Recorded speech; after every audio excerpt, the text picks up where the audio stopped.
So when you think about investing, right, it often feels like it's all about those huge individual stocks, Apple, Google. NVIDIA, Tesla, Yeah. the ones grabbing all the headlines. Exactly. Everyone's kind of chasing that one hot stock, hoping it's the ticket. Well, yeah, and that chase. It's exhausting. I mean, think about it. Keeping up with every single company, the reports, the news, it's almost a full-time job. It really is. Information overload, totally. And that's where people get overwhelmed or maybe make rushed decisions. Precisely.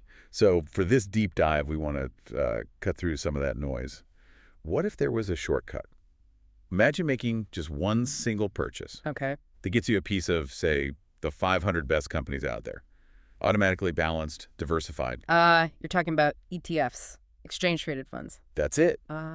Today, we're diving into how these work, what they tell us about the market's health, and maybe most importantly, how to think strategically about when to buy them. And you really have to start with the big one, the benchmark, SPY. It's like the godfather of ETFs, wouldn't you say? Definitely. Because SPY, it tracks the S&P 500 index. It's not just an investment. It's basically a real-time pulse check on the entire U.S. stock market. It's a good starting point. So let's unpack that. For anyone maybe newer to this, what exactly is an ETF? How does it work? Right. So the simplest way to think about it, it's a fund that holds a whole bunch of other stocks, but you can buy and sell it itself just like a single stock all day long. So if I buy one share of STY, You're essentially buying tiny little pieces of all 500 companies in the S&P 500 index. Instantly. instant diversification. Exactly. With just one click. And these 500 companies in the S&P, they aren't just picked out of a hat, are they? There's a process. Oh, absolutely. There's a committee, and they have pretty strict rules. Companies need to meet certain criteria. Think market size, they need to be liquid, meaning easily traded, and importantly, they need a track record of being profitable. So it filters out maybe the weaker or more speculative stuff? Pretty much. It ensures SPY is weighted towards America's biggest, most established, healthiest companies. It's a quality screen. Which leads to a really useful takeaway for you listening. If you want a pre-vetted list of what the market considers the world's healthiest companies. Just look inside SPY, see what it holds. Right. It's like getting an expert-curated watch list handed to you. Absolutely. You scroll through, you see Microsoft, Apple, NVIDIA right there at the top. These are businesses with staying power. So if you're looking to expand your own research list beyond the usual suspects. Check SPY's holdings. Yeah. If it's good enough for SPY, chances are it's a solid company worth looking into further. That makes a lot of sense, kind of leveraging the big institutional homework. Okay, so we know what an ETF like SPY is. Now, the million-dollar question. When do you buy? Especially when the market gets choppy, how does SPY help us time things? Okay, yeah, this is crucial because timing isn't about gut feeling. It should be based on objective levels. We use SPY's price, specifically its most recent all-time high, as our reference point. So when prices fall from that high, We look for specific thresholds, two main ones. the first one sounds painful, but maybe Yeah. a market correction. Right. A market correction is defined pretty clearly. It's a 10% drop from that recent peak. These happen, relatively often, maybe every year and a half, 2 years on average. It still feels bad when it happens, though. Oh, absolutely. It's nerve-wracking. But it's often seen as a healthy thing long-term, kind of shakes out the excesses. But then there's the next level down. When does a dip become more serious? Maybe a real strategic opportunity. That's when we hit the second threshold. That's a bear market.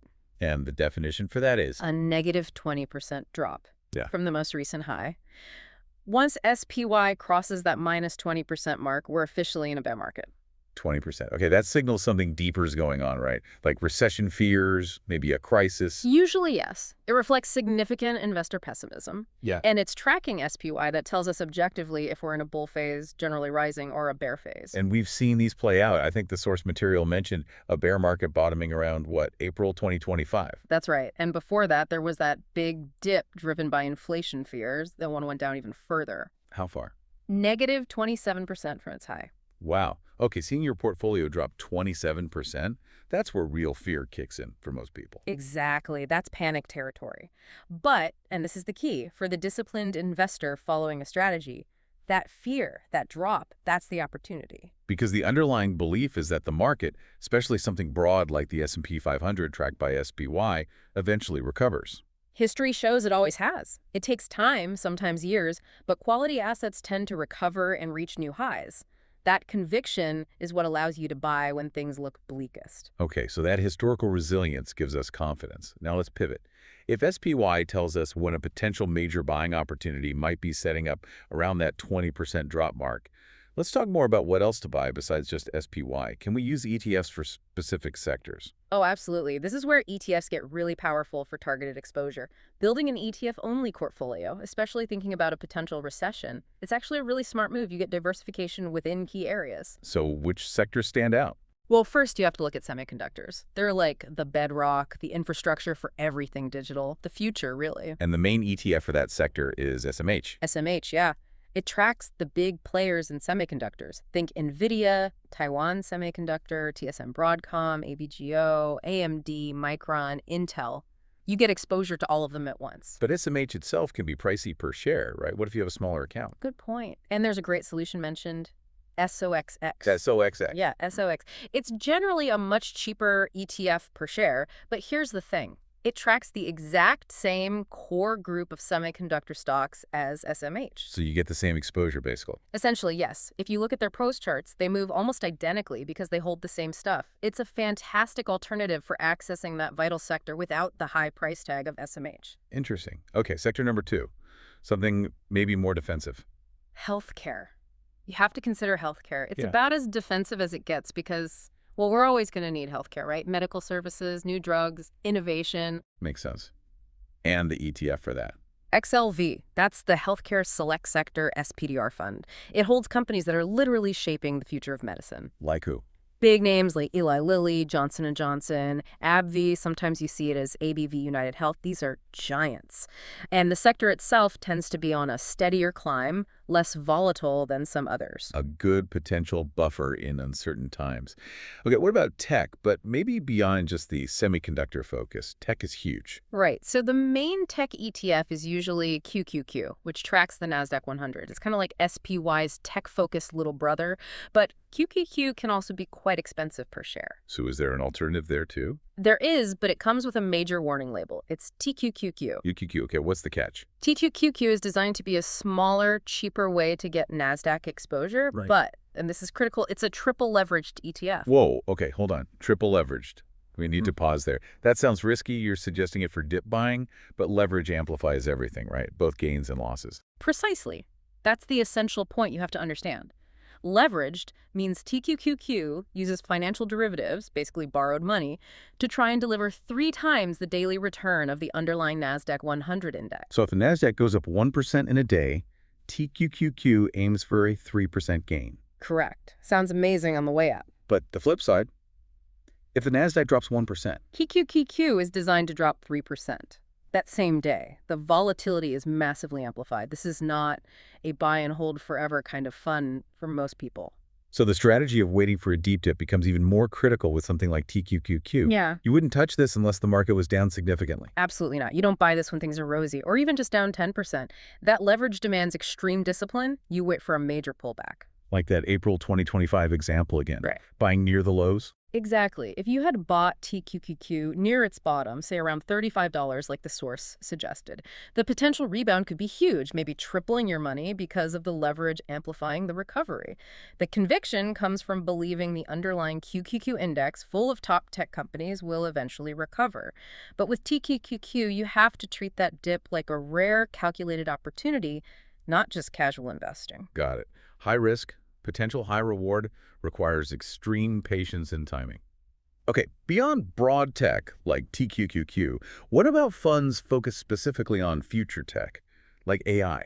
Yeah, there are more specialized funds. AIQ is one mentioned that focuses specifically on artificial intelligence companies. And there was another one, QTUM, quantum computing. Right, QTUM. But here, the sources urged real caution, extreme caution, actually. Is that too speculative? Potentially, yes. It's described as possibly being in bubble territory because many of the companies it holds aren't profitable yet. And might not be for years. Some are projecting profits for 3 years or more. That's a long time to wait, and a lot can happen. The components are very early stage. So the takeaway for something like QTUM is Extreme patience needed.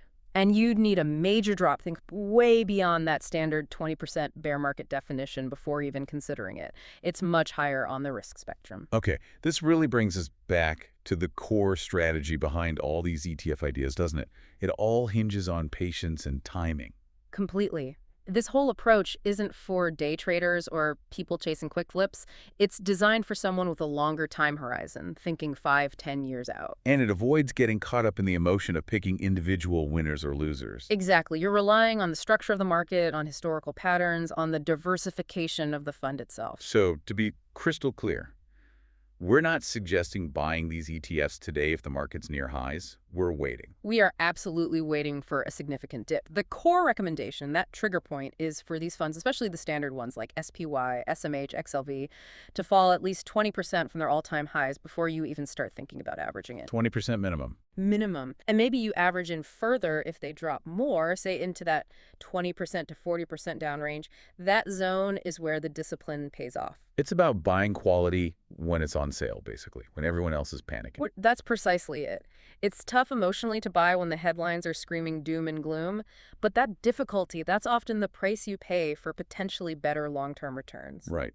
So let's wrap this up. What's the big picture for you, the listener? Quick summary. ETFs, especially using SPY as your anchor, are a powerful way to get diversified exposure to top companies without the stock-picking headache. Yep. And SPY acts like your market thermometer. A 10% drop is a correction.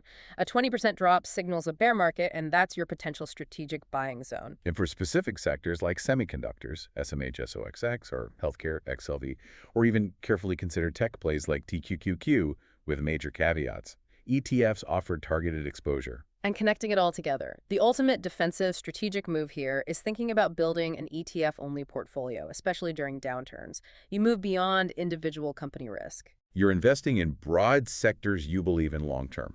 Knowing these baskets of quality companies are designed to weather storms and, historically, always come back to new highs eventually, it shifts the focus from picking stocks to strategically allocating across sectors. And the key to making it work: patience, discipline, waiting for that minimum 20% pullback, maybe even more, for those riskier, leveraged, or speculative funds. That's the foundation. That's the long-term game.